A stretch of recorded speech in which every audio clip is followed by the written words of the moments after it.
여러분 반갑습니다. 여러분 사랑하고 축복합니다. 그래서 오늘도 예배 전에 잠깐 나눔의 시간 가질 텐데요.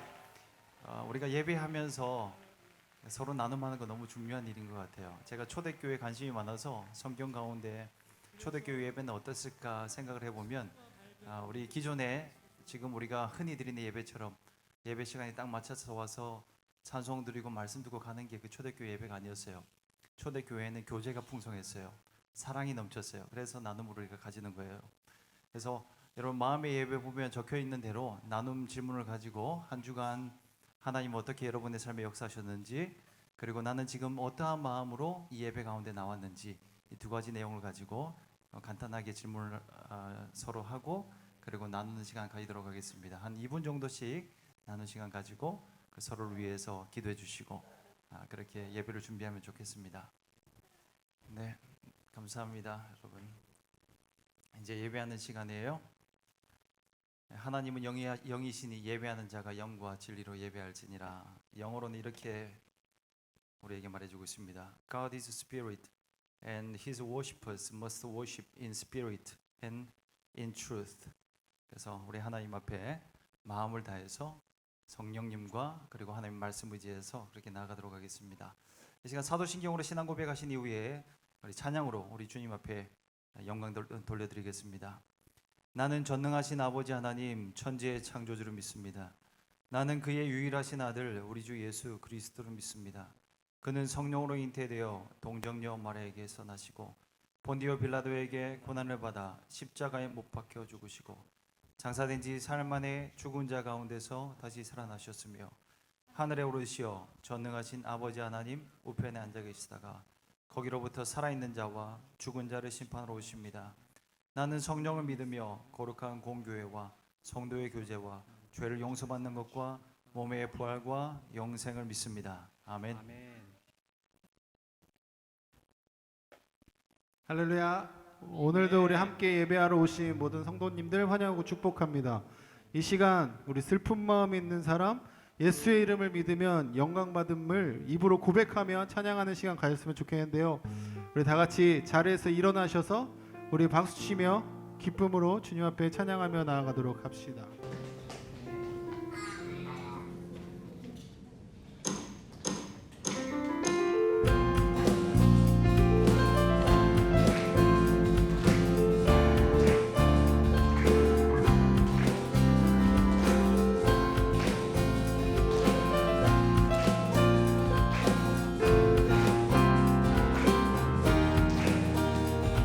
같이 찬양하며 합시다. 슬픈 마음. 슬픈 마음 있는 사람 예수 이름 믿으며 영원토록 변함없는 기쁜 마음 얻는 우리 다시 한번 찬양할까요? 슬픈 마음. 슬픈 마음 있는 사람 예수 이름 믿으며 영원토록 변함없는 기쁜 마음 얻으리. 예수의 이름은 세상의 소망이요 예수의 이름은 천국의 기쁨일세.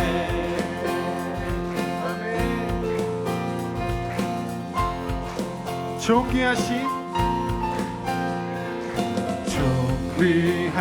주의 이름 우리 기쁨 되도다. 주의 품에 안길 때에 기뻐 찬송. 다시 한번 존귀하신 주의 이름 우리 기쁨 되도다. 주의 품에 안길 때에 기뻐 찬송 부르리. 예수의 이름은 세상의 소망이요 예수의 이름은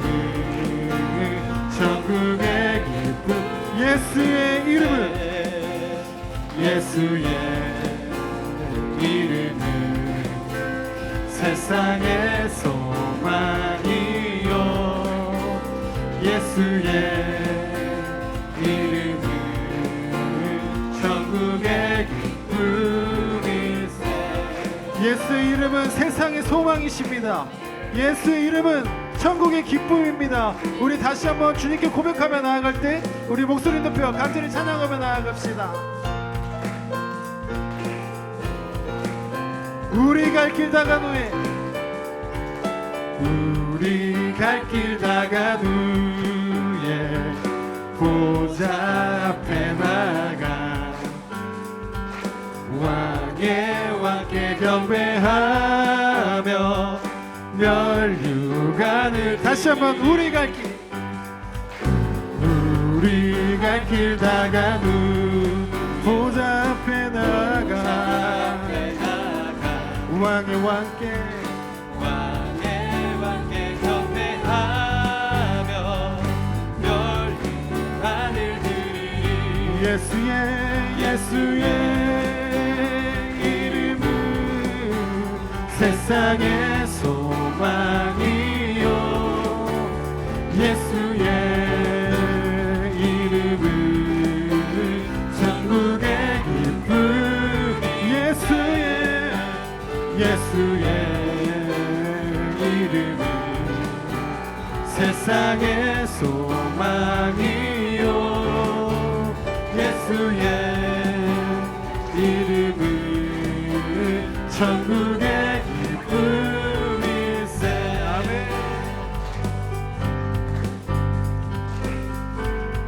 예수 열방의 소망 예수 열방의 소망 예수 우리의 위로자 주는 온 땅의 영원한 소망 예수 어둠 속의 빛 예수 변함없는 진리 주는 온 땅에 빛이 되시네. 우리 위해 죽으시고 다시 사신 생명 우리 위해 죽으시고 다시 사신 생명의 주 아멘. 주님만이 소망이요 변함없는 반석이라 주님만이 온 세상을 비추시네. 또 죽음에서 부활하신 우리 구주 평강의 왕 주를 믿는 모든 자의 소망 크신 주를 믿네. 우리 목소리 높여 찬양합시다. 예수 열방의 소망 예수 열방의 소망 예수 우리의 위로자 주는 온 땅의 영원한 소망 예수 어둠 속의 빛 예수 변함없는 진리 주는 온 땅에 빛이 되시네. 우리 위해 죽으시고 다시 사신 생명 우리 위해 죽으시고 다시 사신 생명의 주 주님만이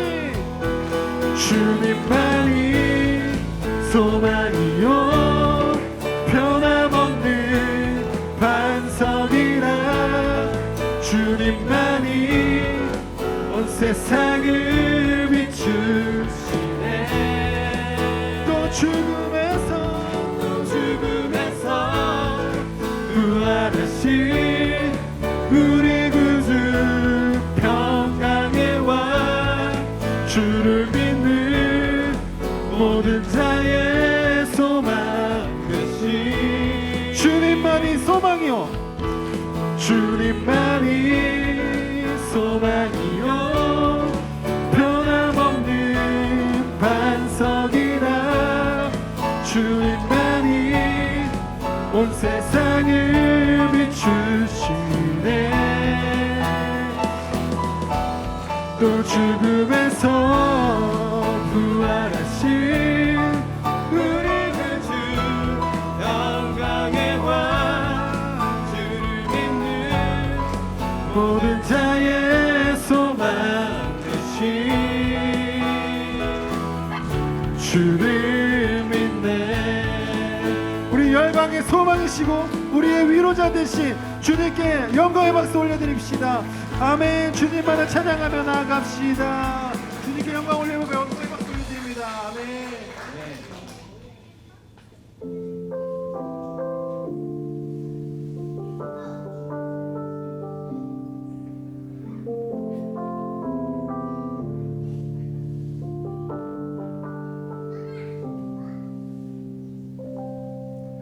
주의 말씀 앞에서 당신은 참된 예배자, 그토록 찾으시던 하나님의 기쁨. 우리 다시 한번 고백할까요?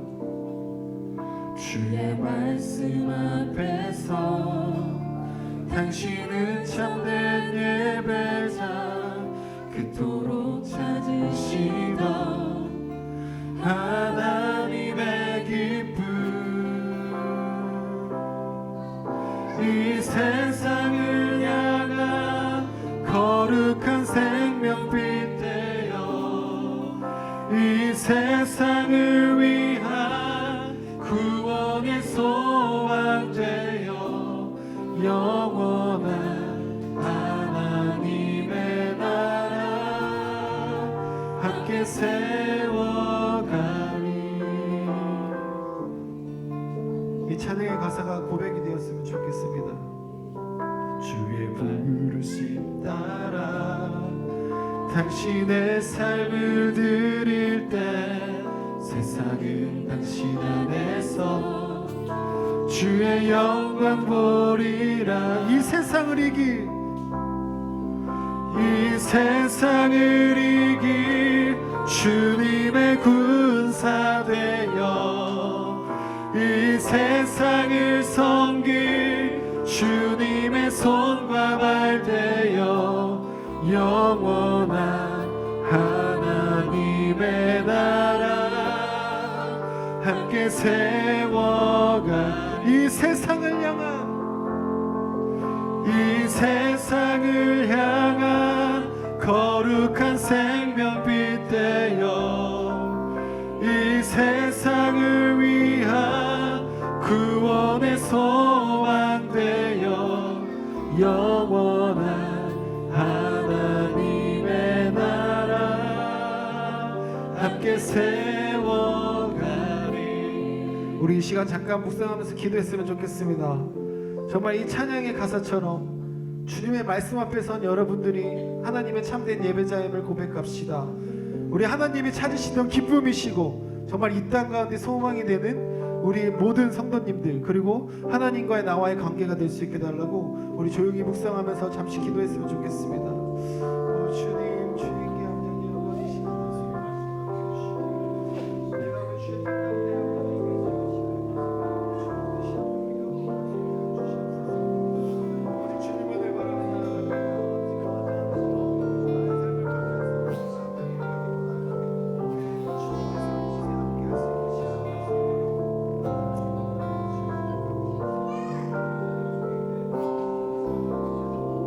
이 세상을 향한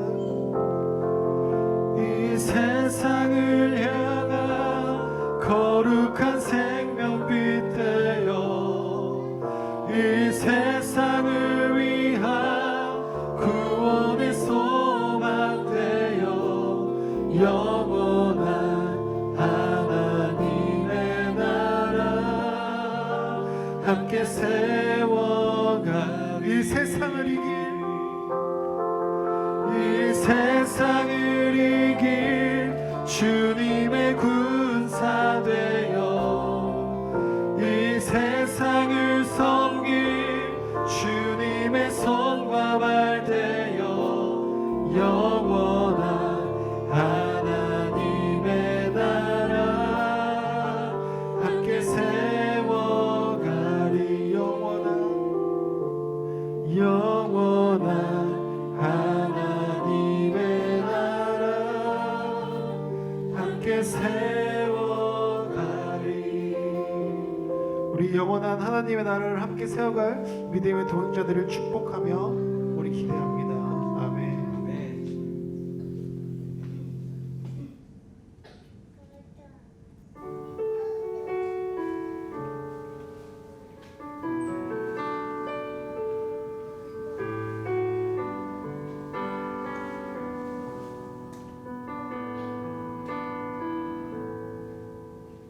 고단한 인생길 힘겨운 오늘도 예수 내 마음 아시네. 지나간 아픔도 마주한 세상도 예수 내 마음. 우리 다시 고백합시다. 고단한 인생길 힘겨운 오늘도 예수 내 마음 아시네. 지나간 아픔도 마주할 세상도 예수 내 마음 아시네.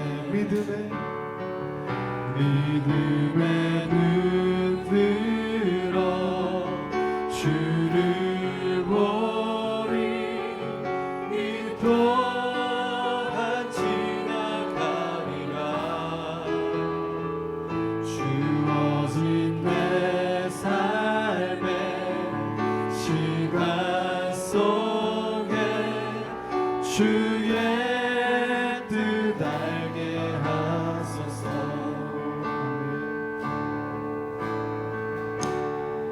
하루를 살아도 기쁨으로 가리 예수 늘 함께 하시네. 후회도 염려도 온전히 맡기리 예수 늘 함께 하시네. 하루를 살아도 기쁨으로 가리 예수 늘 함께 하시네. 후회도 염려도 온전히 맡기리 예수 늘 함께 하시네. 믿음의 눈 들어 주를 보리 이 또한 지나가리라. 주어진 내 삶의 시간 속에 주의 뜻 알게 믿음의 눈 들어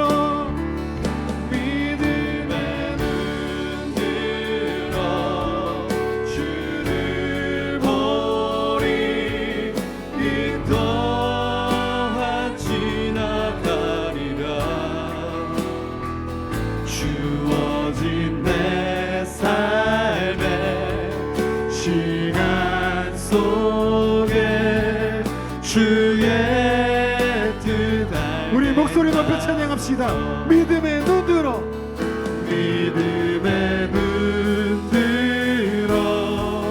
주를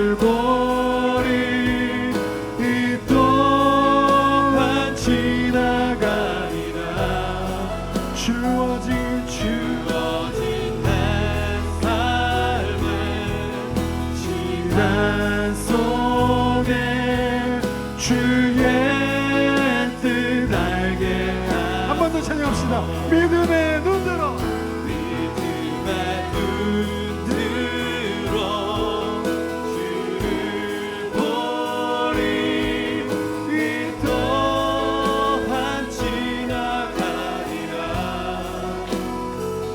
주어진 내 삶의 시간 속에 주의 뜻 주는 평화 주는 평화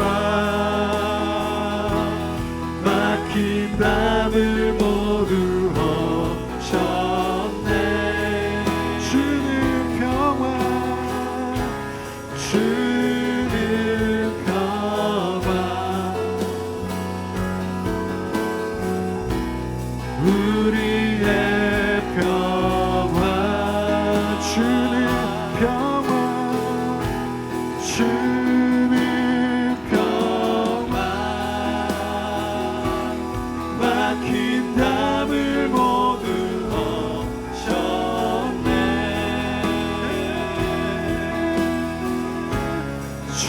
주는 평화 우리의 평화 염려 다 막혀 염려 다 맡기라 주가 돌보시니 주는 평화 주는 평화 우리의 평화 우리의 평화 염려 다 막히라 염려 다 맡기라 주가 돌보시니 주는 평화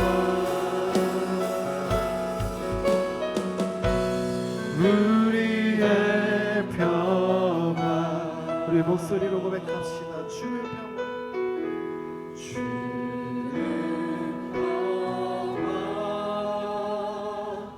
막힌 담을 모두 허셨네 주는 평화 우리의 평화 주는 평화 막힌 담을 모두 허셨네 주는 평화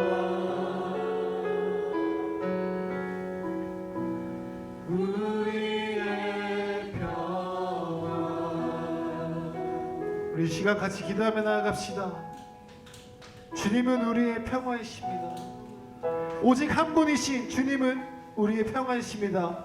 우리의 평화이시고 주님이 우리를 돌보아 주심에 감사의 기도를 드렸으면 좋겠습니다.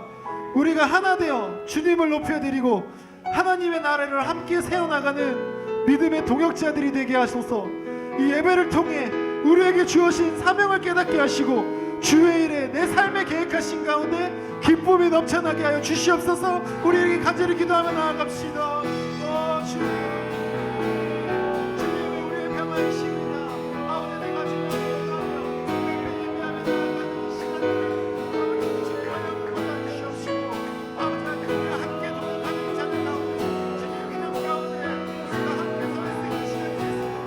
주님의 기념 가운데 이런 가운데 이 말씀으로 주님이 함께 하시며 영광이 함께 임하여 주시옵소서. 주님 앞에 나아갑니다.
하나님을 찬양합니다.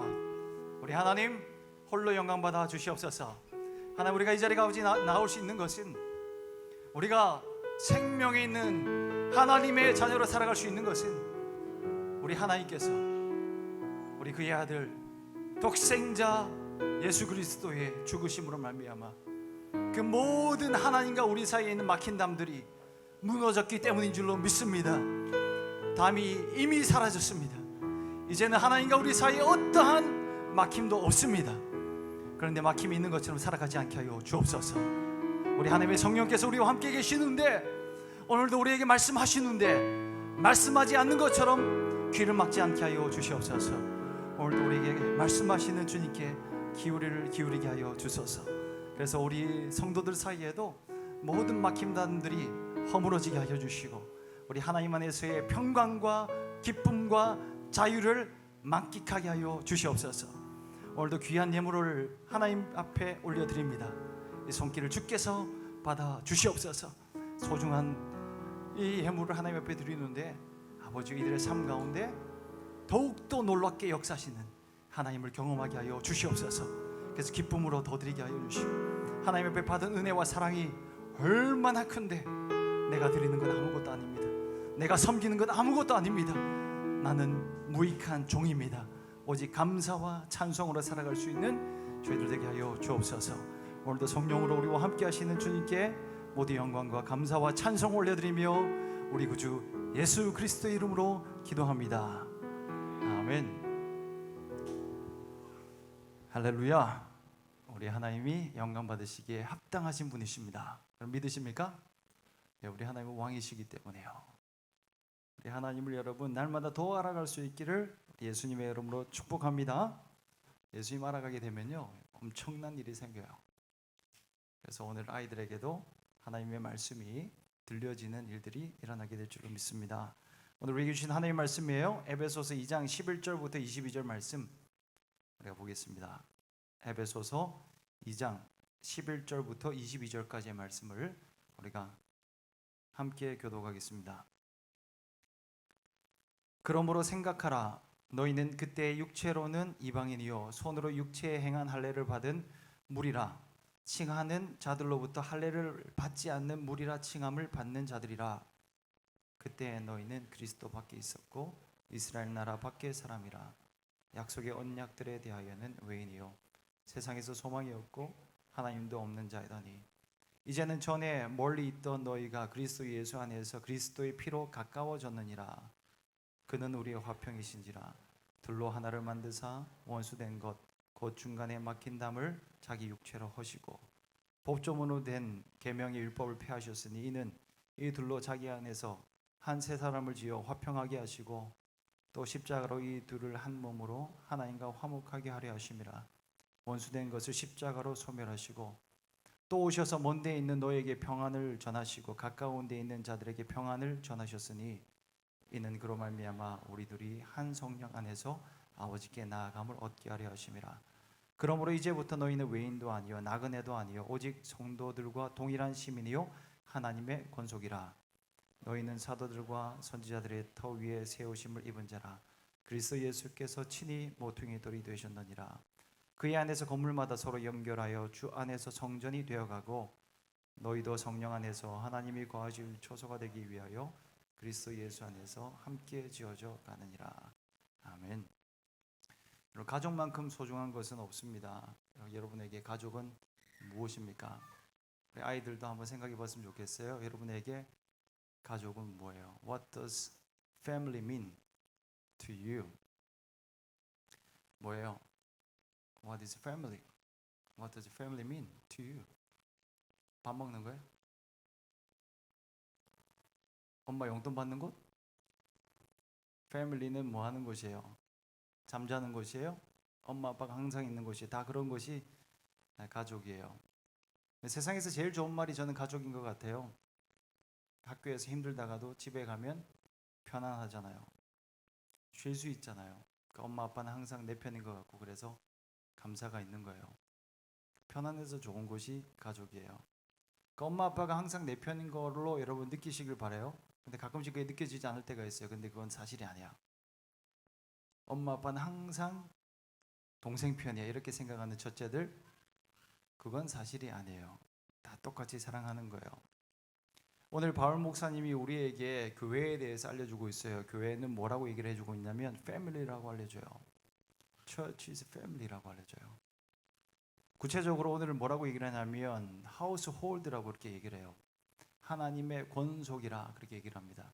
household가 뭐냐면 이 패밀리도 집에 안 사는 패밀리가 있을 수 있거든요. 우리의 친척이나 또 우리 자녀들도 장성하면 다른 집에 가서 사는 사람들이 있을 수 있는데 집에 사는 사람들을 household 권속이라고 하는 거예요. 그래서 가족이라고 얘기를 해주고 있어요. 집에서 하늘 아버지의 집이 여러분 교회라고 하는 것을 항상 생각하고 그리고 그 하나님의 사랑을 교회 안에서 느낄 수 있기를 바라요. 근데 집에서 제일 중요한 게 뭔지 아세요? 여러분 집에서는 싸우지 않는 게 너무 중요해요. 집에 가면 쉴 수 있어야 되고 집에 가면 편안해야 되는데 집에서 다툼이 있고 싸움이 있으면 너무너무 불편한 게 집이 되어져요. 왜요? 집에 있는 가족들은 항상 같이 있으니까. 학교에서는 친구와 싸울 수 있어요. 물론 학교에서 친구들과 싸워도 괴롭죠. 그러나 집에 가면 끝이잖아요. 그러니까 너무너무 괴로우면 학교에 에너미가 너무 많아. 아세요 여러분? 동급생이라고 다 친구가 아니에요. 학교 가면 에너미들이 있어요. 우리 애들을 통해서 제가 알게 됐어요. 우리가 학교 동기들이고 같은 학교를 다니면 너 친구 아니냐 그렇게 얘기를 하면 친구 아니라고 그렇게 얘기할 때 당혹스럽기도 했었는데 같이 학교를 다닌다고 해도 다 친구는 아닌 거예요. 에너미들이 분명히 있을 거예요. 없기를 소망하지만 마음에 안 드는 친구들이 있어요. 근데 진짜 마음에 안 드는 친구들이 많으면 엄마 아빠에게 간절히 얘기해서 학교를 옮길 수도 있어요. 근데 가족은 옮길 수가 있어 없어? 엄마 아빠 바꿀 수 없어. 그러니까 가정 안에서 정말 중요한 것은 사이좋게 지내는 거예요. 맨날 같이 있는 것이 가족인데 만약에 다툼이 끊이지 않고 맨날 싸우면요 이것은 지옥이 되어져 버려요. 그래서 사이좋게 지내야 돼요. 근데 싸울 때가 있어 없어? 그렇지? 그 싸움이 있을 때 우리는 어떻게 해야 돼요? 성경의 기준을 붙잡아야 돼요. 그래서 화해해야 돼요. 풀어야 돼요. 그러니까 이번 주 중에도 여러분 중에서 다툼이 있었지만 그래도 화해했다는 제가 소문을 들었어요. 그래서 얼마나 감사한지 몰라요. 진짜 너무너무 감사했어요. 여러분 교회도 마찬가지예요. 교회도 오늘 바울 목사님이 가족이라고 얘기를 하잖아요. 근데 교회는요 영원한 가족이에요. 영원한 가족. 문제는 여기서 생겨요. 여러분의 가족들은 이 땅에서 사는 동안 가족이잖아요. 근데 교회 가족은요 어떻게 해요? 영원까지 함께 가는 가족이에요. 그러니까 어떻게 해서든지 우리는 사이좋게 지내야만 하는 거예요. 이 땅에서 우리가 교회 성도들을 만났는데요 서로 사이좋게 지내지 않고 이 생애를 마무리했어요. 그리고 하늘나라 갔어. 근데 아직까지 화해하지 않은 그 원수를 천국에서 만난다고 생각해 보십시오. 그 천국이 되겠습니까? 심각한 문제가 생기는 거예요. 근데 성경은 교회를 그리고 교회 성도를 영원한 가족이라 그렇게 얘기를 하고 있습니다. 그래서 진정한 가족이 되기 위해서 우리가 필요한 것이 뭐냐면 사이좋게 지내는 건데요. 근데 사이좋게 지내기 위해서 오늘 사도 바울 목사님은 뭐라고 얘기를 하냐면 11절 말씀에 그러므로 생각하라 그렇게 얘기해요. Remember 그렇게 얘기를 하는 거예요. 무엇을 remember라고 얘기를 해요? 지난주에 목사님이 여러분에게 심각하게 얘기했던 게 있어요. 그게 뭐냐면 우리가 하나님의 언약을 깨버렸다. 하나님의 축복을 깨뜨려 버리고 우리는 죄를 지어 버렸다 그런 얘기를 했어요. 이걸 우리가 기억해야 돼요. 심각하게 우리가 얼마나 큰 죄인인가를 기억해야 돼요. 오늘 말씀에도 또다시 얘기해 주고 있어요. 여러분들이 죄를 지음으로 말미암아 하나님으로부터 멀리 있던 자라고 얘기를 해주고 있어요. 로마서 5장에는요 우리가요 죄를 지음으로 말미암아 하나님과 원수가 되었다 그렇게 얘기를 해요. 에너미하고 같이 있을 수 없잖아요. 하나님이 우리와 함께 있을 수가 없어요. 그래서 멀어졌어요. 사이가 엄청나게 멀어졌어요. 그런데 예수님이 이 땅 가운데 오심으로 말미암아 우리는 하나님의 가족이 되었다라고 오늘 성경은 이야기해주고 있어요. 원수 같은 죄인을 사랑하신 하나님의 사랑을 우리는 기억해야 돼요. 오늘 사도 바울 목사님은요 우리 교회를 뭐라고 얘기를 하냐면 성전이라고 얘기를 해요. 템플이라고 얘기를 해요. 그 템플이 어떻게 지어져가는 템플이라고 20절 말씀에 얘기를 해주고 있어요. 바울 목사님은요 그림을 하나 그려줘요. 교회의 모습에 대해서 그림을 그려주는데 성전이 교회라고 그랬잖아요. 근데 그 모습이 어떠냐면 주님이 코너스톤이 된다고 그러겠어요. 우리 예수님이 코너스톤이 되어서 모서리에 있어요. 그리고 또 하나 그림이 있는데 그건 바로 사도들 선지자들의 말씀이 터가 된다 얘기를 해요. 코너스톤이 있고 그 중간에 뭐가 있냐면 사도들의 말씀이 기초가 되는 거, 파운데이션이 되는 거예요. 그 위에다가 무엇이요? 성도들을 우리가 함께 지어져 가는 것, 그게 교회라고 얘기를 해주고 있어요. 그래서 우리가 항상 생각해야 되는 것은 이 우리를 세우시기 위해서 십자가에 죽으신 예수님을 제일 먼저 생각해야 돼요. 그리고 예수님이 이 땅 가운데 오셨잖아요. 근데 예수님을 세상은 환영하지 않았어요. 그러면서 예수님을 죽여버렸어요. 근데 예수님을 죽이심으로 말미암아 그 때문에 우리는 하나님의 가족이 되었다라고 얘기를 해주고 있어요. 이 놀라운 사랑을 우리가 기억해야 돼요. 또 한 가지 기억해야 되는 것은 뭐냐면 말씀의 터 위에 우리가 세워진다고 그랬잖아요. 그래서 말씀을 많이 읽어야 돼요. 말씀 그냥 단순히 머리로만 읽고 입으로만 읽는 것이 아니라 그 하나님의 말씀을 통해서 하나님 아버지의 목소리를 들을 수 있어야 돼요. 그래야 우리는 하나님의 말씀대로 살아가면서 내가 사랑할 수 없는 존재를 사랑하며 함께 거룩한 영원한 가족 공동체를 이루어낼 수가 있는 거예요. 그래서 여러분 오늘 이 말씀 기억하면서 기억하는 게 중요하다 그랬어요. 까먹으면 안 돼. 지난주에 했던 얘기 기억해야 되고 오늘 하는 얘기 기억해야 돼요. 한 주간 우리 주님께서 코너스톤이 되셨다. 나를 위해서 하나님과 우리의 사이를 연결시켜주기 위해서 친하게 소개시켜주기 위해서 예수님이 코너스톤이 되셨고 그리고 그 말씀 위에 우리는 세워진다라고 하는 것을 생각하며 우리 말씀 읽어야 돼요. 여러분 알았죠? 한 주간 지내면서 예수님의 말씀 많이 읽을 수 있기를 축복합니다. 알았어요? 엄마 아빠가 읽자 그러면은 읽어야 돼. 꼭 약속? 아멘. 우리 같이 기도하고 아이들은 키즈 토크 하도록 가겠습니다. 하나님 아버지 감사합니다. 오늘도 우리 아이들을 하나님 말씀 들었습니다. 우리 생명의 말씀이 여기 있습니다. 우리가 영원한 가족으로 지어진 줄로 믿습니다. 영원한 가족인데 이제 하늘나라에서도 우리는 같이 살아야 할 우리 사랑하는 가족들인데 날마다 사이좋게 지낼 수 있는 하나님의 아이들 되어지게 하여 주시옵소서.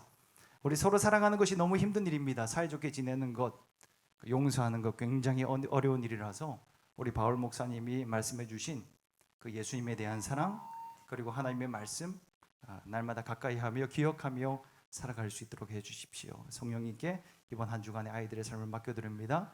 우리 주님과 동행하며 살아갈 수 있는 우리 마라나타 키즈 아이들 되어지게 하여 주옵소서. 예수님의 이름으로 기도합니다. 아멘. 아이들 공간으로 가도록 하겠습니다. 어른들 박수 한번 부탁드릴게요. 네, 감사합니다. 여러분 바울 서신서에 보면요 교회에 대해서 설명을 많이 해주고 있어요. 근데 교회에 대해서 이제 서신서에 보면 여러 비유로 설명해줘요. 메타포로 우리 가운데 설명해주고 있어요. 그리스도의 몸이라고 설명해주는 구절들이 많아요. 고린도전서, 에베소서, 골로새서를 보면 그리고 오늘 본문에는 하나님의 성전이라고 얘기를 하고요. 그리고 하나님의 집이라고 얘기를 해주고 있어요. 그리고 어떤 성경 히브리서에는 새 예루살렘이라고 하기도 하고 하나님의 건물이라고 하기도 하고 하나님의 밭이라고 이야기하기도 해요. 다양한 비유로 우리 가운데 설명해 주고 있는 이유는 우리 사도 바울을 비롯해서 여러 사도들이 교회에 대해서 하고 싶은 얘기가 정말 많은 거예요. 정말 이것이 소중한 것이고 또 여기에 대해서 다양하게 강조하고 싶은 강조점들이 있기 때문에 이렇게 말씀해 주고 있는 것입니다. 교회가 그만큼 중요하기 때문이에요. 여러분 교회가 이 땅의 유일한 희망이에요. 이것을 여러분 믿으실 수 있기를 축복합니다. 이 세상의 교회가요 많이 비판을 당하죠. 많은 연약함이 있지요. 그럼에도 불구하고 하나님께서 교회를 사용하셔요. 교회가 너무 중요해요. 하나님은 교회를 통해서 세상을 구원하시는 그 큰 뜻을 실행하세요. 교회는 그리스도의 몸이잖아요. 몸을 통해서 그리스도는 일하시는 거예요. 예수님은 교회를 이 땅 가운데 세우시기 위해서 버려진 돌이 되셨어요. 건축자들이 아무 쓸모도 없어 보여서 버려버린 것이 예수님이에요. 근데 이 버려진 돌이 산돌이신 예수님께서 코너스톤이 되셨고 그 위에 주님의 교회는 세워지는 것입니다. 여러분 교회는요 예수님의 목숨값 주고 세우신 거예요. 그래서 우리는 이 교회를 목숨처럼 소중히 여겨야 되는 거예요.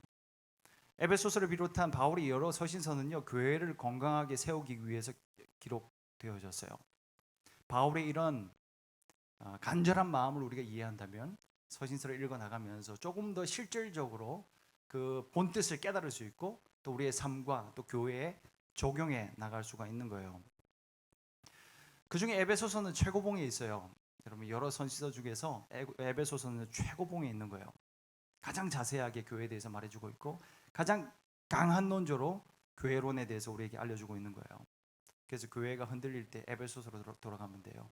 교회에 대해서 알고 싶을 때 에베소서로 공부하면 되는 거예요. 그래서 우리가 이 교회를 새롭게 세워나가는 이 시점에 에베소서를 묵상하고 나누는 이유가 거기에 있습니다. 에베소서 말씀을 보면요, 주님이 보여주시는 그 세계가 훤히 보여요. 하나님이 이 교회를 통해서 어떻게 이 땅 가운데 행하실지에 대해서 볼 수가 있는 거예요. 방향 잃은 교회들이 참 많죠. 그래서 이 말씀이 너무 필요한 시대라고 생각을 해요. 사도 바울은 오늘 교회에 대해서 뭐라고 얘기를 하냐면 19절에 보면 하나님의 권속이다 그렇게 얘기를 합니다. 가족을 말하고 있어요. 같이 사는 가족이에요. 예수 믿는 사람들이 모여서 함께 가족이 된 거예요. 가족이라는 말 참 따뜻한 말 아니에요? 생각만 해도 편안한 곳이 가족이에요. 집이에요. 우리가 집에서 아침에 눈을 뜨면요, 아무런 꾸밈이 없잖아요. 자매들은 화장기가 없고 형제들은 머리가 부시시해졌고 옷은 다 구겨졌는데 전혀 부담스럽지 않습니다. 어색하지가 않습니다. 그게 가족이에요. 가장 편한 것이 가정이 되는 것입니다. 설사 그 전날에 라면을 먹고 자서 아침에 얼굴을 퉁퉁 부어서 눈이 보이지가 않아도 가족들은 부담스럽지가 않은 거예요. 어떤 모임이든 사람들이 모인 것은 부담감이 있어요. 마냥 편한 곳은 없어요. 긴장이 되어져요. 판단과 평가가 있기 때문이에요. 그것 때문에 우리는 늘 긴장하고 살아가요. 그러다가 가족의 품으로 들어가면 편안함을 느끼는 거예요. 그냥 받아들여지는 곳이 가족이에요. 여러분, 저는 우리 교회가 그런 교회가 될 수 있기를 예수님 이름으로 축복합니다. 교회 나왔을 때 편안함을 느꼈으면 좋겠어요. 긴장 가운데서 세상을 살아가다가 교회에 오면 아버지의 사랑을 느낄 수 있으면 좋겠어요. 하나님이 나를 안아주시는 그 품을 충만히 누렸으면 좋겠어요. 앉자마자 하나님이 나를 사랑하시는구나, 하나님의 임재가 여기에 있구나 하는 것을 우리가 느꼈으면 좋겠어요. 불투명한 미래를 생각하면 불안하고 풀리지 않는 현실이 항상 우리를 짓누르지만 교회에 와서 하나님을 찬양하고 하나님의 말씀을 듣고 또 지체들을 만나서 교제하면 이 모든 것들이 날아가 버리는 그런 진정한 교회가 되었으면 좋겠습니다. 아버지 품 안에서 가장 편안함을 누리는 곳, 긴장이 사라지는 곳, 그것이 교회가 될 수 있기를 다시 한번 예수님 이름으로 축복합니다. 편안하게 살 수 있기를 바랍니다. 그러나 간혹 편하지 않은 가족들이 있을 수도 있어요. 그죠? 긴장이 많은 가족들이 있을 수 있어요. 세상에 있는 가족들은 가족들마다 참 다양해요. 천편일률적으로 우리가 가족에 대해서 이야기할 수가 없어요. 그래서 각자 생각하는 가족상이 다 달라요. 그래서 이 가족상이 다르기 때문에 부부가 처음 결혼해서 만나면요, 다툼이 일어나요. 갈등이 생겨요. 이 가족상이 다르기 때문에 내가 생각하는 가족은 이랬는데 또 배우자가 생각하는 가족상은 또 다른 거예요. 그러니까 이 다름이 부딪혀요. 갈등이 생기는 거예요. 경상도에서 자란 사람은요, 가족은 말이 필요 없는 자라고 생각을 해요. 가족이 왜 말을 하냐? 밥 묻나? 아는 불 끄라. 그거면 끝난다 그렇게 얘기를 하잖아요. 말이 필요 없어요. 생일도 서로 챙기지 않는 게 일반이에요. 생일 챙기면 내가 남이가 말을 해야 하냐 그렇게 얘기를 해요. 그러면서 애써 선물을 사와도 어떻게 해요? 던져주면서 아나 오다 주었다 그렇게 얘기를 해요. 그 서울에서 자란 아내는요, 이게 이해가 되어지지 않아요. 도저히 이해가 되어지지 않아요. 이럴 거면 왜 결혼을 했냐 그렇게 얘기를 해요. 그러면서 눈물을 줘요. 우리 집의 이야기라고 그러면 오해하지 않으셨으면 좋겠어요. 가족마다 차이가 있어요. 그래서 여러분, 성경이 말하는 가족의 개념을 잘 이해할 필요가 있어요. 오늘 말씀 통해서 그걸 우리가 찾아가 보려고 하는데, 첫 번째, 교회는 뭐냐? 예수님의 피로 하나 된 가족이다 그렇게 얘기를 해주고 있습니다. 우리가 이미 나누었던 1장 5절 말씀에 우리가 그의 아들들이 되었다라고 얘기를 합니다. 그리스도의 피가 흐르는 한 가족이 된 것을 말합니다. 예수님의 피로 한 가족이 된 거예요. 그래서 우리 교회에 새롭게 등록한 분들을 우리가 새 가족이라고 부르는 이유가 여기 있습니다. 예수님의 피로 한 가족이 된 것입니다. 우리는 가족입니다. 이렇게 고백할 수 있기를 바랍니다. 우리 옆 사람에게 한번 나눠볼까요? 당신은 나의 가족입니다. 그렇게 한번 얘기해 주십시오.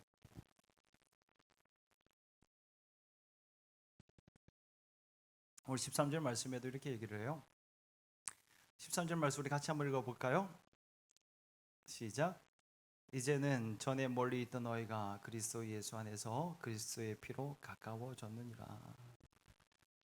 사회적 신분과 혈통을 뛰어넘어서 그리스도의 피로 묶인 공동체를 교회라고 얘기를 해주고 있어요.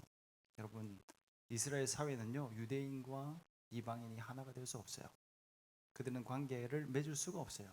지금도 그래요. 그런데 이제 그리스도의 피로 한 가족이 되었다라고 사도 바울은 얘기해주고 있어요. 엄청난 얘기를 지금 하고 있는 거예요. 우리는 잘 와닿지 않을 수도 있어요. 근데 이스라엘 사회 안에서는 이것은 엄청난 얘기예요. 이방인과 그리스도가 하나가 되었다라고 얘기를 합니다. 우리도 마찬가지죠. 이전에 우리는 전혀 알지 못했던 그런 사람이지만 그리스도의 피로 말미암아 한 가족이 되었다라고 성경은 선포하고 있는 것입니다. 예수의 피가 공동체를 묶는 가장 중요한 요소가 되는 것입니다. 피는 물보다 어떻다고요? 진하다. 그렇게 생각하십니까? 물론 진합니다. 이 땅에서 가족도, 이 땅에 사는 가족들도 대단히 강력한 공동체예요. 가족 공동체만큼 결집력이 강하고 아주 끈끈한 공동체는 없을 것입니다. 그러나 예수를 믿어서 그 피로 언약 공동체 안에 들어온 그리스도인들은요, 영원한 가족이 되어져요. 비교할 수는 없지만 굳이 비교한다면 교회의 가족이 더 중요하다고 볼 수도 있는 거예요. 전혀 별로 와닿지 않을 수도 있을 거예요. 그런데 실제로 하나님의 관점에서는 그래요. 그래서 예수님께서 마가복음 3장 말씀에 그렇게 얘기를 해주고 있어요. 제자들이 그의 어머니와 형제들이 온 것을 보면서 예수님께 나와서 그렇게 얘기를 했어요. 예수님, 당신의 어머니가 왔어요. 당신의 brothers 왔어요. 그러니까 예수님이 누가 나의 어머니고 누가 나의 형제냐라고 질문을 하고 있습니다.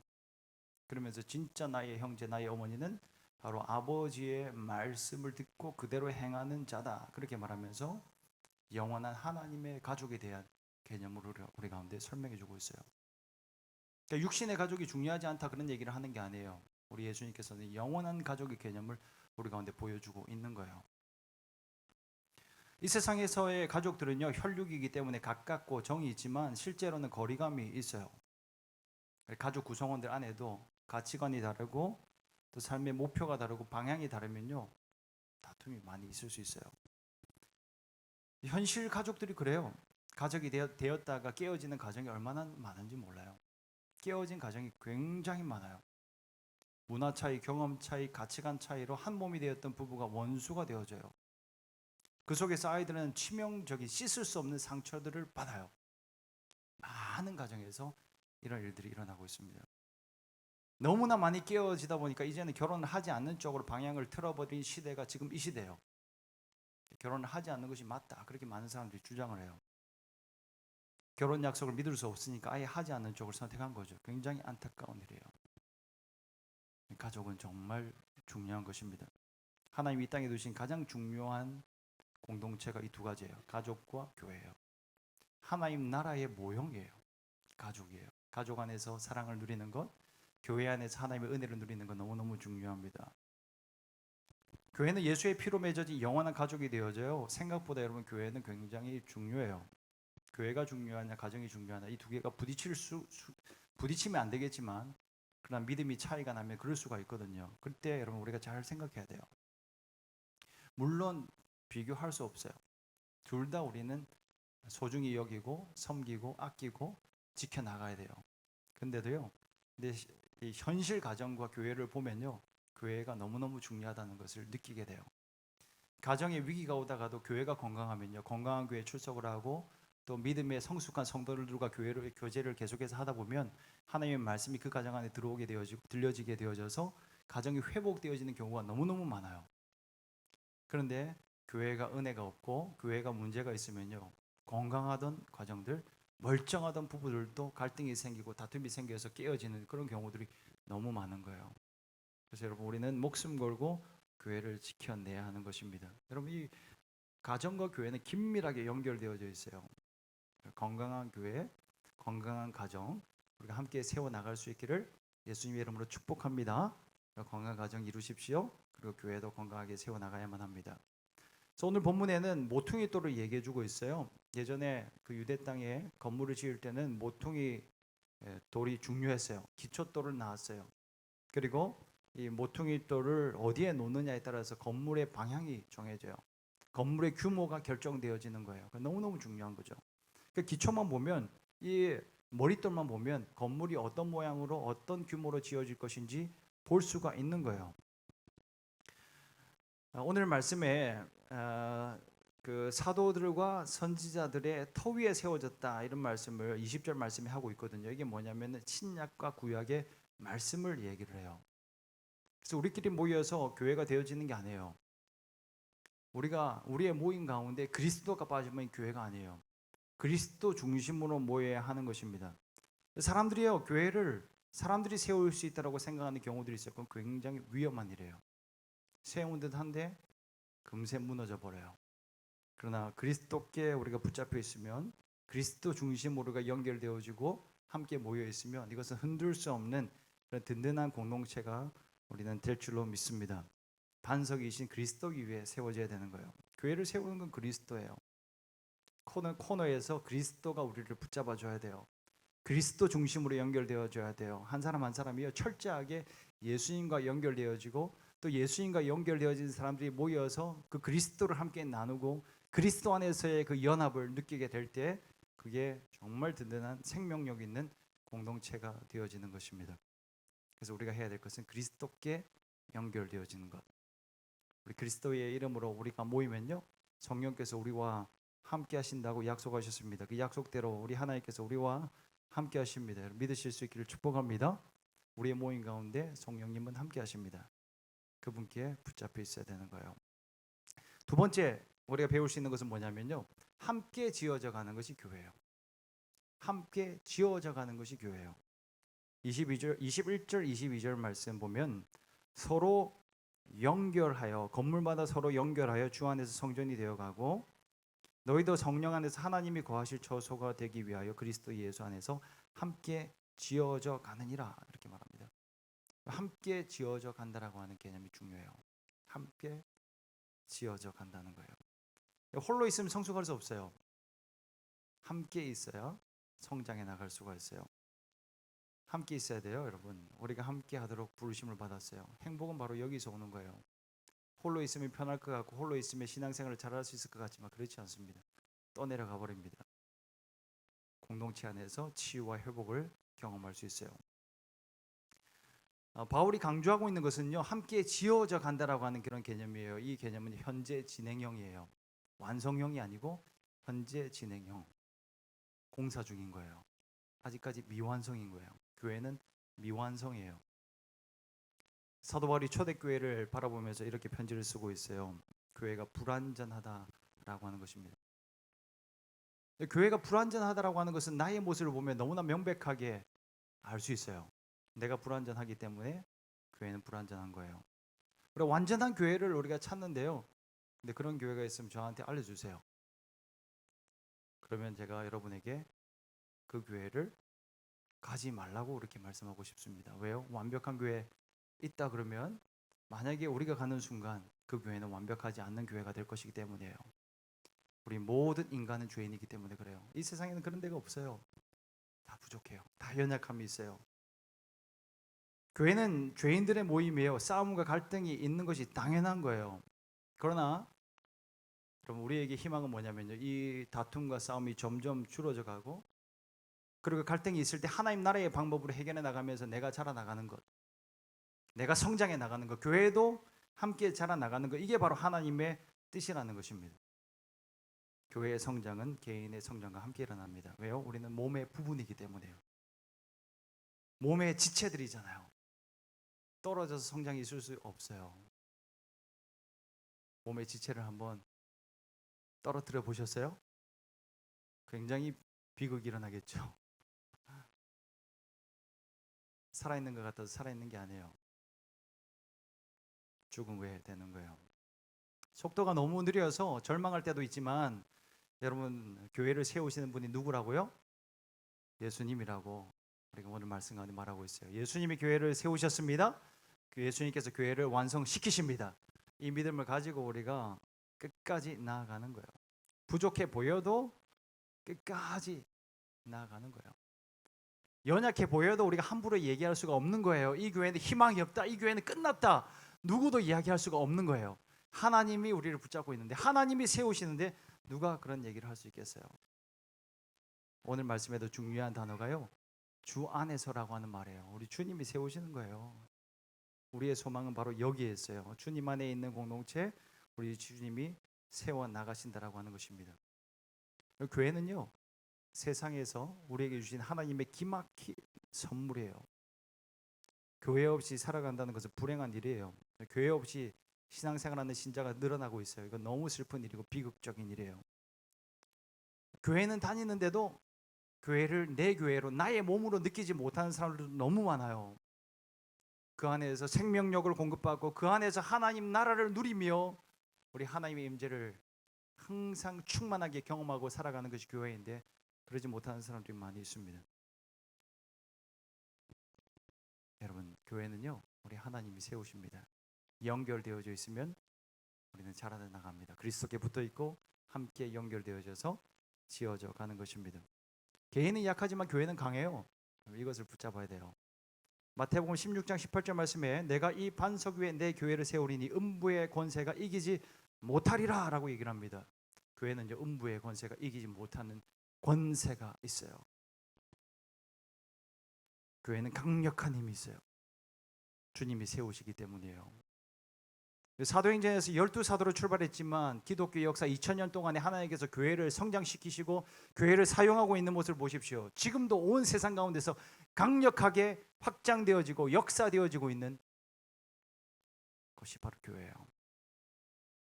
비록 우리가 보기에는 연약해 보이고 실망도 하지만 오늘도 주님은 이 불완전한 교회를 통하여서 하나님의 뜻을 성취해 나가신다라고 하는 것입니다. 여러분, 제가 경험했던 교회들도 완전한 교회는 없었어요. 특히 청년 때에는 이 판단력이 날이 서 있잖아요. 아주 지성적으로 뛰어나다고 생각을 하고, 그죠? 그때는 판단이 많고 정죄가 많고, 그때가 청년 때인데 그때 그 경험했던 교회들을 보면서 안타까움을 가졌던 적도 있어요. 그러나 지금 돌아보면요, 그 교회가 없었다면, 내가 지금까지 만났던 교회가 없었다면 지금 내가 있을 수 있을까? 그런 생각을 하게 되어지는 거예요. 연약하지만 부족하지만 그런 교회들을 통하여서 은혜가 부어졌고 그리고 우리는 성장되어진다라고 하는 것입니다. 그 교회를 통해서 지상에서 그 하나님의 큰 뜻을, 하나님의 구원 역사를 이루어 나가시는 줄로 여러분 믿으시길 축복합니다. 여러분, 가족들끼리 갈등도 일어나고 싸움도 하잖아요. 지금 여러분의 표정 속에서는 그렇지 않다라고 주장하기 위해서 표정들을 애써 만들고 있지만 다툼이 일어나는 게 가족이에요. 그런데 가족 안에서의 다툼은요, 대적과의 싸움은 전쟁이 아니잖아요. 다르잖아요.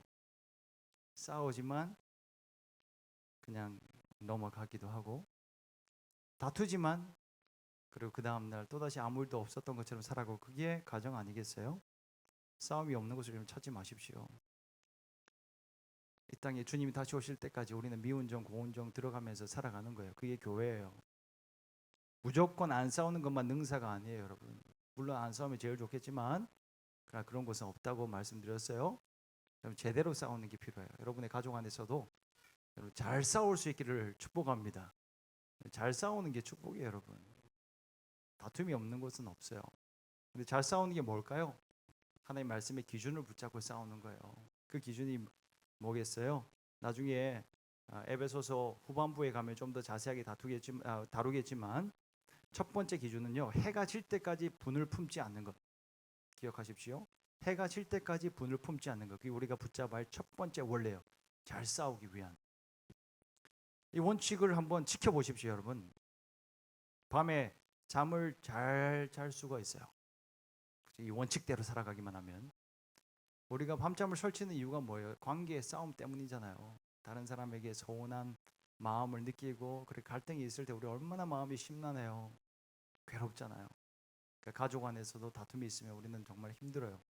그런데 이 원칙을 지키고 해가 질 때까지 분을 품지 말고, 아, 해가 질 때가 됐구나, 이제 거뭇거뭇해지는구나, 그러면 이제 내가 가서 화해할 때가 됐다, 내가 용서를 구할 때가 됐다고 생각하고 한번 지켜보십시오. 그럼 엄청난 일들이 여러분의 가정 가운데 일어나게 될 줄로 믿습니다. 이 평강의 주를 우리는 만끽하며 살아가게 될 것입니다. 별로 아멘 없습니까? 믿고 그렇게 한번 해보십시오. 두 번째 원리는 뭐냐면요, 주님이 감동 주실 때 속히 화해해야 돼요. 마태복음 5장 말씀에 보면 23절에 이렇게 기록해요.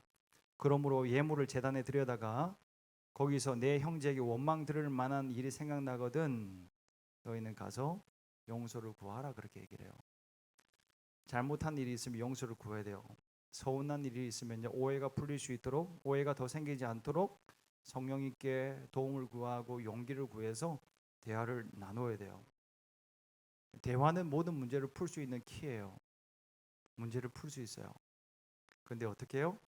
지혜를 가지고 해야 돼요.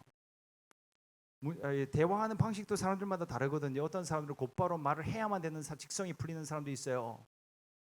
그렇잖아요. 그런 사람도 있어요. 지금 말하지 않으면 견딜 수 없는 사람. 어디 자리를 뜨냐? 우리가 지금 대화를 끝나지 않았는데. 근데 어떤 사람들은요, 그 순간을 견디지 못한 사람들도 있어요. 뒤돌아서서 잠시 홀로 시간을 가지고 정리하는 시간이 반드시 필요한 사람들이 있어요. 그래서 서로를 존중해야 돼요. 이 존중이 어디서부터 나와요? 하나님으로부터 지혜를 얻어야 되는데 기도하는 것으로부터 시작되어져요. 갈등이 있을 때 먼저 하나님께 기도하고 멈춰서서 주님의 지혜를 구하고, 주님 용기를 주십시오, 지혜를 주십시오, 저 사람과 내가 대화할 수 있는 물꼬를 주님께서 열어주십시오. 그렇게 기도하고 나아갈 때 그럼 대화가 풀어져요. 그래서 여러분, 그렇게 용기를 주님으로부터 얻고 지혜를 가지고 나아가면요, 격차가 줄어들어요. 기도하면서 나아갈 때 풀리지 않은 문제가 없는 줄로 믿습니다. 이렇게 살아가는 거예요. 세 번째는, 마지막 교훈은요, 공동체 안에서 함께 교제하는 것이 정말 중요해요. 교회 안에 교제가 중요해요. 사람이 그리스도의 이름으로 모이면요, 예수님께서 그들과 함께 한다고 약속했어요. 우리가 너무 많이 들었던 말이라 와닿지 않으세요? 엄청난 약속이에요.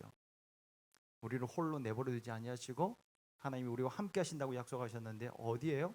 두세 사람이 주님의 이름으로 모인 곳에 함께 하신다고 말씀하셨어요. 그래서 우리는 끝까지 관계를 가질 수 있어야 돼요. 끝까지 공동체 안에 붙어 있어야 돼요. 교제의 능력을 가져야 돼요.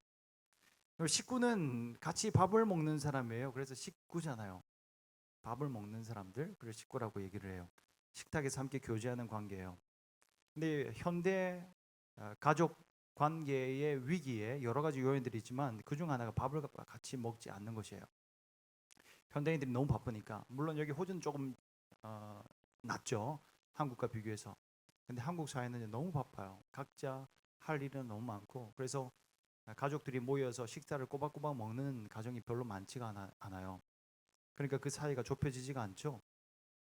조금 불편함이 있어도 같이 밥을 먹으면서 함께 가족이 된 것을 확인을 하고 함께 대화를 할 때 그게 풀어지고 그게 하나가 되어지는데, 그러지 않는 거예요. 밥을 많이 먹을 수 있기를 바랍니다. 가족들은 식사를 해야 됩니다. 복음서를 보면 예수님도 식탁 교제를 많이 하셨어요. 예수님의 별명이에요, 먹기를 즐겨하시는 분. 오늘날 우리로 치면 먹보. 죄송하지만 예수님께, 근데 별명이 그랬어요. 먹기를 즐겨하는 분이었어요. 사람들과 함께 음식 먹는 장면이 많아요. 첫 번째 기적인 가나 혼인 잔치도 잔치상에서 기적을 베풀어 주셨어요. 그리고 오병이의 기적들 모든 복음서에 다 기록되어져 있어요. 예수님이 돌아가시기 전에도 마지막 만찬을 나누셔요. 부활 이후에도 제자들을 갈릴리에서 기다리시면서 숯불 위에 떡과 고기를 구워주시는 우리 예수님이셨어요. 예수님이 식탁을 중요하게 여기셨다는 것을 우리가 알 수 있어요. 여러분, 신자가 되었다라고 하는 것은 우리가 식구가 되었다라고 하는 것인데, 그건 바로 관계를 맺는, 같이 먹는 그런 공동체가 되었다라고 하는 겁니다. 그래서 여러분, 많이 서로 드실 수 있기를 축복합니다. 그래서 여러분, 교회 와서 그냥 예배만 드리고 가는 게 아니고요, 또 우리가 티타임이 있으면 티타임도 가지고, 뭐 굳이 그런 거 해야 되나, 뭐 별로 맛도 없고 아무것도 없고 한데 그러지 마시고 우리 지난주부터 열심히 준비해주고 있는 우리 커플이 있어요. 너무너무 감사해요. 갈수록 업그레이드 되어지고 있어요. 그렇다고 부담 갖지 마세요. 정말 너무 감사해요. 소그룹 모임에도 적극적으로 참석하실 수 있길 바랍니다. 이제 좀 있으면 소그룹 모임 우리가 오픈하게 될 텐데 그걸 우리가 끊임없이 가질 수 있어야 돼요. 함께 시간들을 보내는 거예요. 많이 모이고 많이 식사하고 교제해야 돼요. 우리 다음 달부터는요. 다음 주부터예요. 성찬식도 하려고 해요. 기대하는 마음으로 기도하면서 준비하시고 나올 수 있길 바라요. 그리스도의 피로 한 식구가 된 것을 확인하는 아주 중요한 시간이 될 거예요. 근데 우리 모임에 빠져서 안 되는 것은요. 바로 말씀의 양식이죠. 하나님의 말씀이 나눠져야 돼요. 하나님의 말씀의 터 위에 세워진 것이 교회예요. 사도들과 선지자들의 터예요. 구약과 신약을 얘기하는 거예요. 사도들의 터는 신약의 터를 말하는 거고 선지자들의 터는 구약의 말씀을 얘기해요. 그 말씀의 터 위에 세워지는 것이 교회라고 하는 거예요. 영적인 양식이 풍족히 우리 교회 가운데 나누어질 수 있기를 축복합니다. 이런 교회가 될 수 있기를 기도해 주실 수 있기를 바랍니다. 말씀 위에 세워져야 돼요. 말씀 위에 든든히 세워져야 돼요. 터를 보면 이 건물이 어느 정도 세워질지 분명히 알아요. 그 교회 안에 말씀이 어느 정도 나누어지는지를 보면 이 교회가 어떤 교회가 될지를 볼 수 있는 거예요. 그래서 여러분 하나님의 말씀이 우리를 사로잡을 수 있도록 하나님의 말씀이 우리 교회 가운데 날마다 흥왕되게 역사되어질 수 있도록 은혜롭게 하나님의 말씀이 나누어질 수 있도록 날마다 기도해 줄 수 있기를 부탁드립니다. 여러분 사도행전의 초대교회 가운데 첫 번째 문제가 생겼을 때 어떤 문제였어요? 문제의 원인은요 다른 게 아니었어요. 말씀이 사라지니까 말씀이 약해질 때였어요. 드러난 문제는 구제에 대한 부분이었거든요. 헬라파 교인들이 보니까 그 유대인 출신의 과부들은 구제를 잘 받는데 근데 헬라파 출신 이방인 출신의 과부들은 구제에서 제외되어지더라는 거예요. 그래서 문제가 생겼어요. 오늘날로 치면 재정 문제예요. 여러분 교회들마다 90% 이상의 문제가 재정 문제예요. 돈 문제 때문에 다 싸우거든요. 근데 사실은 더 본질적인 문제는 뭐냐면요. 말씀에 집중하지 않았기 때문이에요. 그래서 사도들이 그 문제를 해결하기 위해서 집사들을 세워요. 그리고 구제의 모든 일을 집사들에게 맡기고 사도들은 뭐라고 얘기를 하면서 자신의 사역에 집중하냐면 우리는 말씀과 기도에 집중하겠다 그렇게 얘기를 해요. 그 말씀에 집중하지 않았기 때문에 은혜가 식어졌고 말씀에 집중하지 못하고 구제에 애를 쓰다 보니까 이게 문제가 생겨졌죠. 둘 다 되어지지 않았더라 그렇게 얘기를 하고 있는 거예요. 말씀에 집중해야 돼요. 영적으로 메말라 가면 안 돼요. 하나님의 말씀으로 우리 신앙이 자리 잡아야 돼요. 이걸 놓치면 안 되는 거예요. 이제 개척교회 하나하나 이제 프로그램도 우리가 드리고 또 시스템도 만들고 하는데요. 기준을 잘 잡아야 돼. 그 기준이 뭐냐면 어떻게든지 말씀이 잘 나뉘어지는 하나님의 은혜가 어떻게 하면 잘 흘러갈 것인가 거기에 대해서 초점을 맞추고 잡아가야 되는 거예요. 남들 다 하니까 하는 거 아니에요. 다른 교회 다 하니까 마땅히 해야 되는 거 아니냐. 절대 그런 거 아니에요. 하나님께 물어봐야 돼요. 성경의 기준으로 잡아야 돼요. 근데 그 기준을 보니까 바로 성도들에게 말씀이 흘러가는 것, 하나님의 말씀이 풍족하게 나눠지는 것, 그것이 바로 우리 교회의 모든 프로그램과 모든 시스템의 이유가 되어진다라고 그렇게 얘기를 해요. 그래서 이런 말씀의 기초 위에 든든하게 다져질 수 있기를 예수님의 이름으로 축복합니다. 11월 9일부터 우리 셀 성경 공부하게 됩니다. 할렐루야. 광고했는데 아직까지 안 하겠다는 분이 없어서 이제 다 하는 걸로 저는 기대하고 있습니다. 여러분 혹시라도 사정상 이번에 참석이 어려운 분은 얘기해 주세요. 이번 주까지 얘기해 주세요. 그러면은 참고하고 이제 다음번 교육이 언제가 될지는 모르겠습니다만은 다음 기회가 여러분에게 주어지기를 소망하면서 미뤄드리도록 하겠습니다. 그러나 기회가 되면 다 참석할 수 있기를 바라요. 한 10주 정도예요. 공부하는 주간은 10주고요. 근데 오리엔테이션이나 방학이나 이런 거 다 치면 뭐 2, 3개월, 3, 4개월 이렇게 될 수 있겠지만 여름 방학은 우리가 쉴 거거든요. 할렐루야. 네. 그러니까 너무 부담 갖지 말고 부담은 좀 있어요. 교재가 매일매일 말씀을 여러분이 묵상해야 돼요. 매일매일 하루하루 한 10분만 내면 돼요. 10분씩만 교재를 미리 예습을 하고 한 5과 정도 매주 5과를 예습하고 모여야 되는 거예요. 그리고 여러분이 예습한 그 내용 안에서 하나님 말씀 좀 더 심도 있게 저하고 만나서 그렇게 교제하고 또 말씀을 나누는 시간이 될 거예요. 날이면 날마다 오는 기회가 아닙니다. 그래서 이런 기회들을 놓치지 않을 수 있기를 바라고요. 우리가 말씀 안에서 교제하면요 믿음의 성장이 일어나요. 주님의 이름으로 우리가 함께 모이고 또 생명의 말씀, 이 말씀 우리가 붙잡고 서로 삶을 나눌 때요 성령님의 역사가 우리 가운데 역사되어져요. 여기서 꾸준한 성장, 지속적인 성장이 나와요. 부흥의 때 강력한 말씀으로 우리의 삶이 방향이 바뀌어질 수는 있어요. 그런데 꾸준한 성장은요 매일매일 하나님의 말씀을 묵상해야 되는 거예요. 집밥이 필요해요. 정성스럽게 엄마가 만들어내는 그 사랑의 집밥이 필요한 거예요. 그래서 말씀 안에서 교제할 수 있는 시간이 되어질 수 있기를 바라고 우리 교회가 그렇게 귀하게 세워질 수 있길 바랍니다. 말씀의 결론이에요. 우리 모두는 가족이라고 얘기를 해요. 멀리 있었던 우리가 그리스도의 피로 가까워졌어요. 이것은 우리의 감정을 뛰어넘는 일이에요. 하나님의 진리의 말씀이 우리 가운데 그렇게 선언해주고 있어요. 이건 바뀌어지는 게 아니에요. 영원한 거예요. 하나님이 하나로 만든 것을 사람이 나눌 수가 없어요. 그래서 우리가 하나가 되었다는 것을 날마다 확인하고 날마다 이것을 붙잡으면서 서로 사랑하고 섬길 수 있는 저희 교회가 될 수 있기를 예수님의 이름으로 축복합니다. 그런데 이런 공동체의 능력은 이제 누가 경험하냐? 교만한 사람은 경험하지 못해요. 겸손한 자가 경험할 수 있어요. 여러분 교만하면요 셀그룹에 들어올 수가 없고 성경 공부에도 참석할 수가 없어요. 그러니까 겸손한 마음으로 참석하는 자는요 자라나가게 돼 있어요. 여러분 소망 없던 우리를 주님께서 먼저 찾아오셨잖아요.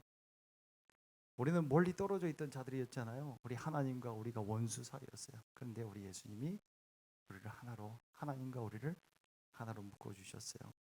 그래서 겸손한 마음으로 나보다 남을 낮게 여기고 소중히 여기면서 귀한 하나님의 교회를 이루어 나갈 수 있기를, 그래서 은혜와 축복을 날마다 함께 누려나가는 행복한 공동체 될 수 있기를 예수님의 이름으로 축복합니다. 우리 함께 기도하겠습니다. 참 기도할 때 우리 교회를 놓고 마라나타 교회 이제 한 달 됐어요. 9월 25일 날 첫 번째 예배 드렸는데 이제 10월 30일 한 달 지나서 둘째 달로 가고 있습니다. 우리 하나님 보실 때 이제 베이비 같은 그런 교회인데, 근데 이때 정말 중요해요. 우리 하나님께서 예수의 피로 우리를 하나가 되게 하셨다는 것을 우리 성도들 한 사람 한 사람이 붙잡게 해주십시오. 우리가 하나님과 얼마나 멀리 있었던 사람인데 우리 예수님을 이 땅 가운데 던지심으로 말미암아 이 세상 사람들이 예수님을 거절했어요. 예수님을 완전히 거절하면서 바닥에 집어 던져버렸어요. 근데 그 예수님의 그 산돌이신 예수님 위에 우리는 세워지게 된 거예요. 이것을 우리가 믿음으로 고백했으면 좋겠습니다. 예수님 감사합니다. 하나님의 은혜 가운데서 우리가 세워지게 됐습니다. 그리고 또 한 가지 붙잡아야 될 것은 하나님의 말씀이에요. 말씀 위에 세워지는 우리 교회가 되게 하여 주시옵소서. 말씀 안에 성령이 마음껏 역사하시는 우리 교회가 되게 하여 주시옵소서. 매 주일 예배 때마다 하나님의 말씀이 풍성하게 나눠지게 하여 주시고 우리의 모든 소그룹 모임들마다 모두 우리 가정들마다 생명의 말씀이 나누어지는 생명의 공동체 되어지게 하여 주시옵소서. 우리 같이 한번 그렇게 통성으로 기도하도록 하겠습니다. 함께 기도합니다. 주님, 하나님의 말씀 오늘도 우리가 붙잡으며 기도합니다. 주님, 우리 주님의 은혜로 우리를 세우셨습니다. 우리 주님께서 우리를 붙잡으셨기 때문에 우리가 하나님의 품으로 다시 나올 수 있었습니다. 하나님, 이 은혜를 기억하게 하여 주십시오. 하나님 우리에게 먼저 다가와 주신 우리 하나님의 은혜, 그 그리스도를 기억하면서 우리의 그 모퉁이돌 되시는 우리 주님 위에 서서 몸된 교회를 아름답게 세워나가게 하여 주시옵소서. 하나님 아버지여, 몸된 교회에 우리 지체들을 위해서 기도합니다. 하나님 한 사람 한 사람 주님 은혜를 붙잡아 주시옵소서. 하나님의 말씀이 이들 가운데 역사되어지길 소망합니다. 하나님 이들의 가정을 축복합니다. 하나님이 하나님의 말씀이 날마다 이들의 가정 가운데 나누어지게 하여 주시고 회복을 경험하게 하여 주시고 날마다 하나님의 나라의 평강과 기쁨을 누릴 수 있는 그런 우리 지체들 또 우리의 가족들이 되어지게 하여 주십시오. 하나님, 우리 마라나타 공동체가 하나님 세상에서 찾아볼 수 없는 그런 기쁨과 생명의 공동체가 되어지길 소망합니다. 하나님 소망의 공동체 되게 하여 주옵소서. 은혜의 공동체 되어지게 하여 주십시오. 우리 주님이 사용하시는 굳건한 교회가 되어지길 소망합니다. 우리를 붙잡아 주시옵소서. 주님